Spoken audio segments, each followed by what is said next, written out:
It's a great pleasure now, having been through the science and the beginnings of the report and hearing from Pearl, to introduce Mairead McGuinness. Mairead McGuinness is Irish, as you can guess by the name, and she's the first Vice President of the European Parliament. And her roles are very diverse and very, very important, overseeing relations with national parliaments. Well known for her very great interest in health policy, and hence her interest in coming to this meeting. Very interested in beating cancer, which, as we've heard, is one of the main agenda items of the Commission this year. She's shown great interest in the future on the subject of the lives of older people and how they can be enhanced, and how we can take opportunity from this aging population.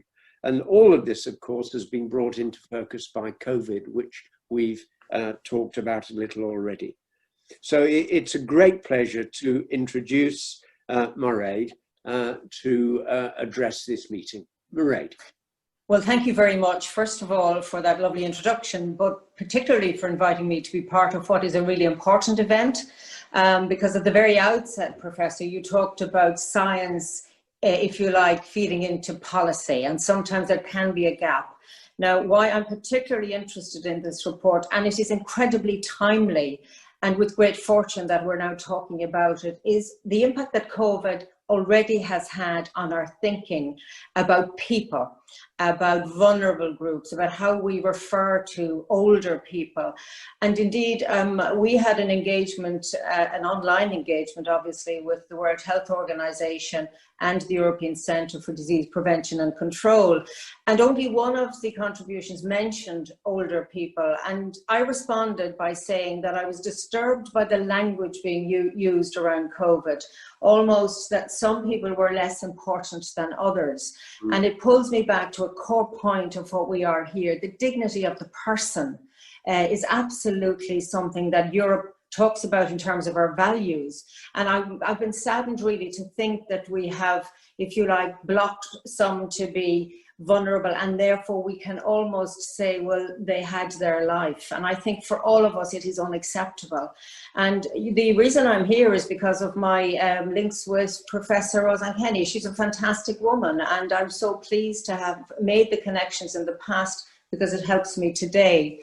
Commissioner Maria Gabriel has just been mentioned, and she was a former MEP, friend of mine, and still is. And Maria is a really, really committed commissioner. So if she will put, as she said already, this higher on the agenda at EU level, then I will be helping her to do just that.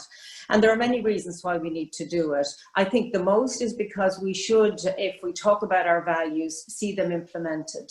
I was disturbed this week in Ireland to the outcome of the HICWA report on people with special needs who live in congregated settings.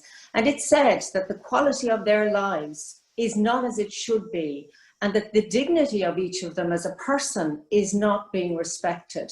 And I think to some extent what COVID has done when it comes to older people who live in care settings, it's actually make us think more deeply about where we are and how this happened, and whether it is appropriate in all circumstances.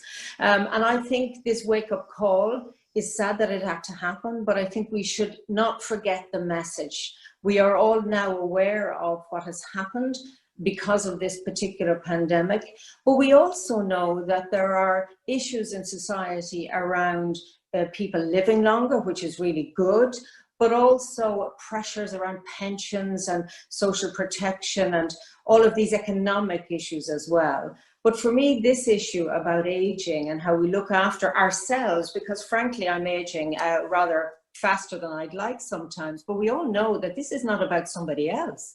This is about us.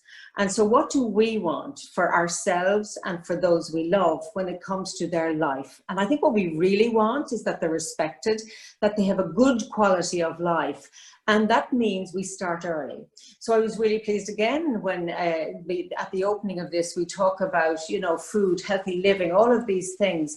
And, I've been in the European Parliament since 2004, and I've noticed a significant change in how the Parliament thinks and how the Commission is thinking. Today, we're talking about policy coherence.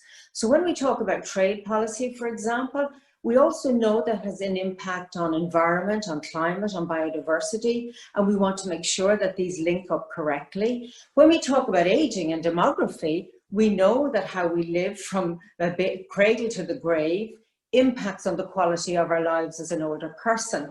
And I'll share a small personal story which happened through COVID.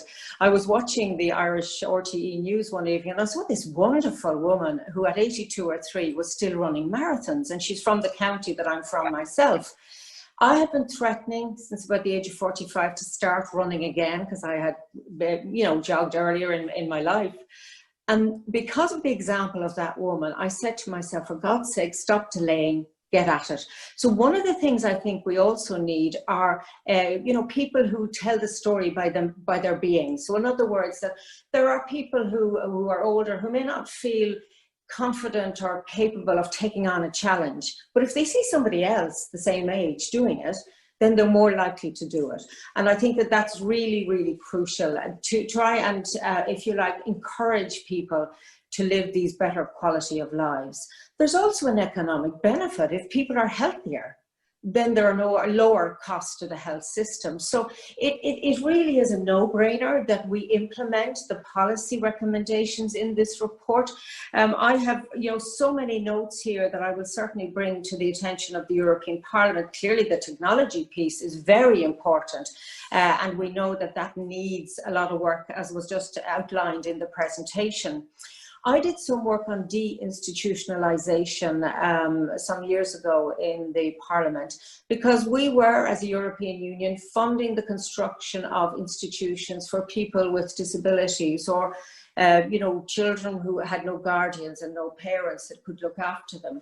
And all of us know that we want community settings, and that it was inappropriate that we were spending European money to build these institutions. It took a battle to change the system, but I'm very happy that we have changed the system. And therefore, when I look at the bigger picture of how we look after older people who have different needs, in a way we have addressed deinstitutionalization, not fully, but we're certainly working towards community care for people with special needs. But when it comes to older people, it has almost, institutional care has crept in. I'm also minded that there was a beautiful program produced by the BBC over a number of weeks and months, where they had little children going into the older people's homes, the institutions. And honestly, it would take a tear from a stone, because you could actually visibly see that older person almost stand taller and smile when a little child with no inhibitions came over and touched their hand and just did the little things that make us human, which is why I think COVID is such a sad experience, because for a lot of older people, they don't have physical contact. And I think there is nothing worse than being deprived of the beauty of a hug or a touch or a gentle kind of stroke. And really we will, I think, only come to know the implications of all of this much later on. And I would be concerned that the psychological implications, which affect the physical being of people, is much deeper than we know today. And therefore we need to listen and we need to learn. And this pandemic has given us the, if you like, the time and space to look at what we are doing. The other interesting point in this report, it's a very big policy issue, is the shortage of healthcare workers across the range of specialities. And to some extent, we have come to rely on bringing in qualified healthcare workers from outside the European Union, indeed from countries that could do with holding on to those healthcare workers themselves. So there are moral and ethical questions that also need to be addressed when we look at this wider issue. The good news is that this report, in very plain English and all languages, tells us what needs to be done, gives us a background to what is happening, identifies, if you like, the gaps in knowledge. The Tilda project here in Ireland is an absolutely fantastic body of information and research. It will feed entirely into this process. And I hope, and certainly I will be an instrument for this, and I give you my absolute support on this. I will feed your findings into our work in the European Parliament, because across all policy areas, the issue of demography is huge. We have a Commissioner for Demography and Democracy, Dubravka Šuica, a former MEP and colleague and good friend of mine. So this is very high on the agenda of Ursula von der Leyen, the President of the European Commission.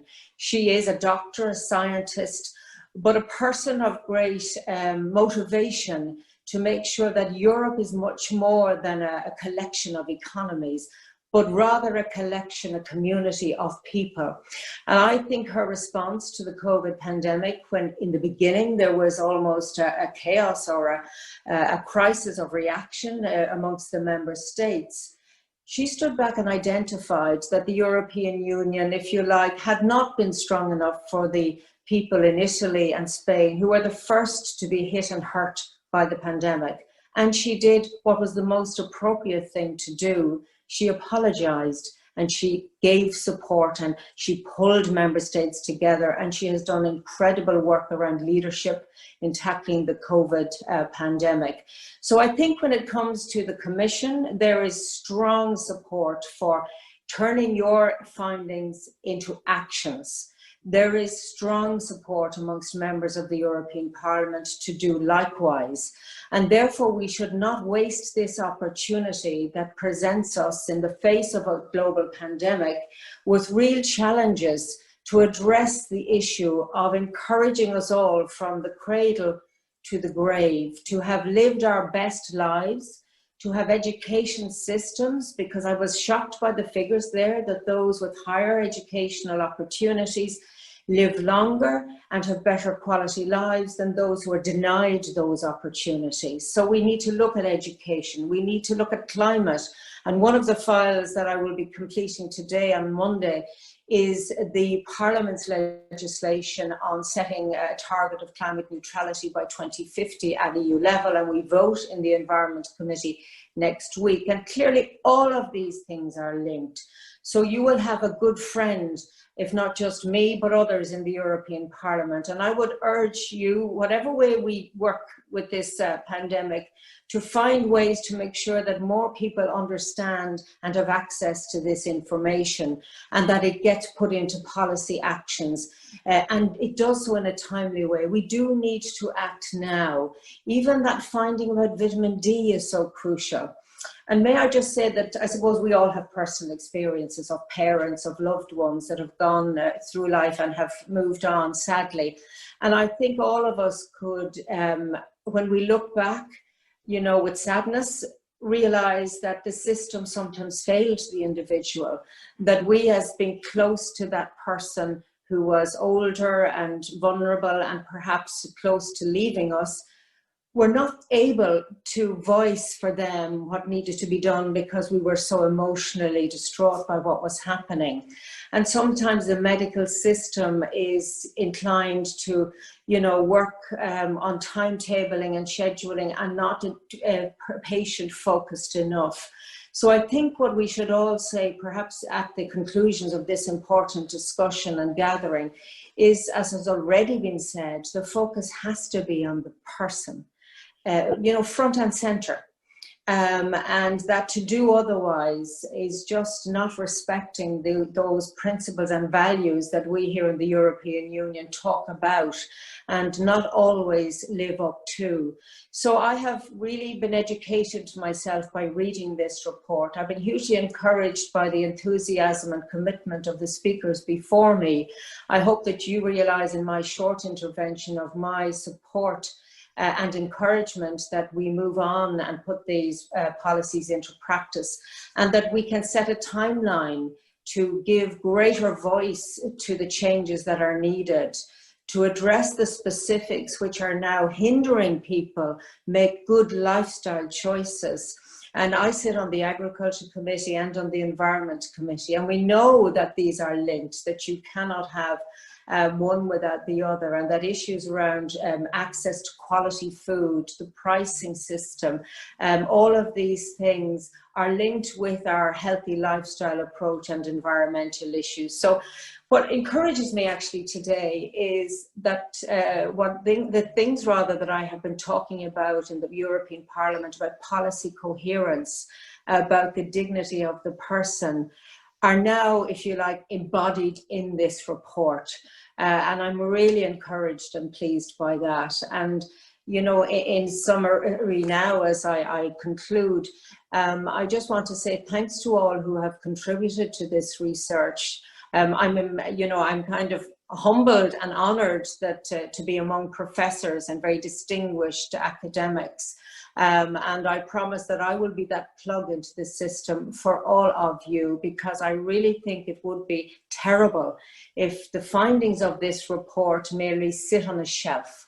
But I do believe that from the President of the Commission, you have an incredible if you like, resource now. People want to get engaged on this issue.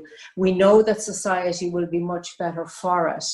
And again, I'll finish by those beautiful images I have from that TV program I referenced, where the mere touch of a toddler, a 2-year-old that, you know, has no baggage, but the mere touch to an older person, man and woman, transformed them as human beings and allowed them smile. And honestly, I think that that is a great gift, and it's a simple one to actually see happen. And I certainly will be encouraged by today's meeting and all of those who are joining in.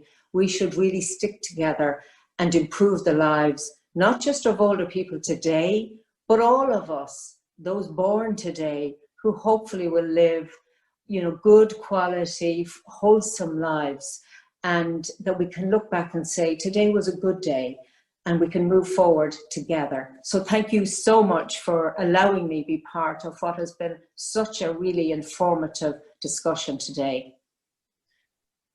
Mairead, the pleasure is ours. And you have just reinforced my deep love of Ireland and everything about Ireland. I visit as often as I possibly can. You've shown realistic enthusiasm with common sense, with inspiration, with leadership, and a motivation not just to policy, but to people.